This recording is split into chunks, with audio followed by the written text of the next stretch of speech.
We'll now continue our discussion of section 5.3, logarithmic functions.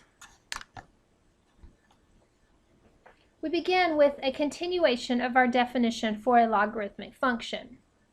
In equation form, the definition of logarithm means that the equations a is equal to y to the x and y is equal to log base a of x are equivalent. Note that a is the base in both equations, either the base of the exponential function or the base of the logarithmic function. So what this does is it gives us a definition for the relationship between the logarithmic function and the exponential function and gives us a way to convert in between the two formats. So this statement is very important that we understand and remember so that we can change a problem from exponential to logarithmic and from logarithmic to exponential. So let's practice this. We're going to use the definition of a logarithmic function to rewrite the following exponential equations as logarithmic equations. So I'm going to write that statement at the top here so that we can use it. It said that y is equal to log base a of x was the same as x is equal to a to the y. So what you want to keep in mind here is that this is a simple rearrangement of terms. So if I'm going to write 8 is equal to 2 to the third as a logarithmic equation, then what I want to do is I want to write the word log down, and I want to go ahead and fill in the base. So remember that the base is, in the exponential function, the part that is raised to the power. So the base is going to be 2, and the base in the log function is going to be the subscript. All right. The exponent in the exponential function is going to be the part on the side of the equal sign away from the log. So we're going to put the 3 over here. And then the 8 will go in the spot that's left. So you can think of it like a rearrangement of terms. The easiest way to do it is to think of it like a pattern. And so if you'll start with your base, so your base is 2. You need to go to the other side of the equation to get the exponent. So that would make 2 to the third, which is what we have right here. And then we're going to set it equal to the piece that's left. All right, so you may find that this second set of problems is a little bit easier to work with first. So why don't we try that, and then we'll come back and deal with the other two. So rewrite the following logarithmic equations as exponential equations. So we're going to start with the base. So log base 3 of 9 is equal to 2. What part of that is the base? The base is the subscript, so we'll start with 3. Remember, you're going to go to the other side of the equation to get the exponent. So 3 squared. And then you're going to set it equal to whatever is left. So we have used the 3, we've used the 2, we have the 9 left. So 3 squared is equal to 9 is the equivalent exponential equation. All right, so what about part E? 3 is equal to log base 8 of 512. So start with your base, which is 8. Go to the other side and get your exponent. And then set it equal to the part that's left. So equal to the 512. All right, part C. Y is equal to log base 2 of x. Start with your base. Go to the other side and get your exponent. Set it equal to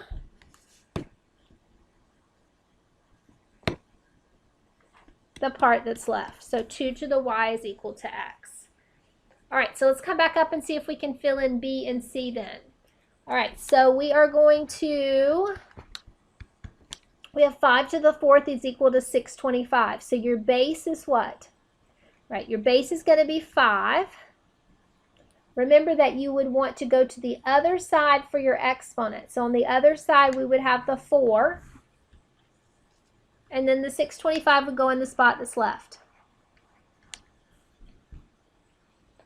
Part C, 7 to the x is equal to z. So we'll write the word log down, we'll put our equal sign. What's our base? 7. Remember, we want to go to the other side for the exponent. So the x should be on the other side, and the z should be in the spot that's left. So you want to practice this until you can very easily convert between your logarithmic and your exponential formats. Being able to convert will help you to solve logarithmic expressions. So our next example is asking us to, for part A, to solve log base 5 of 25. So the easiest way to do this is to take your expression and set it equal to x. We're setting it equal to x because we're trying to figure out what it's equal to, and we don't know, and our unknowns are usually x's. Once that's done, you want to change it to exponential form. So you want to start with your base, which is 5. You want to go to the other side and get your exponent, which is the x, and set it equal to 25. Now, sometimes at this point, you can just figure out what the x has to be. I think in this case, we definitely could do that. 5 to what power is 25? We know that 5 squared is 25. So x is going to equal 2. So log base 5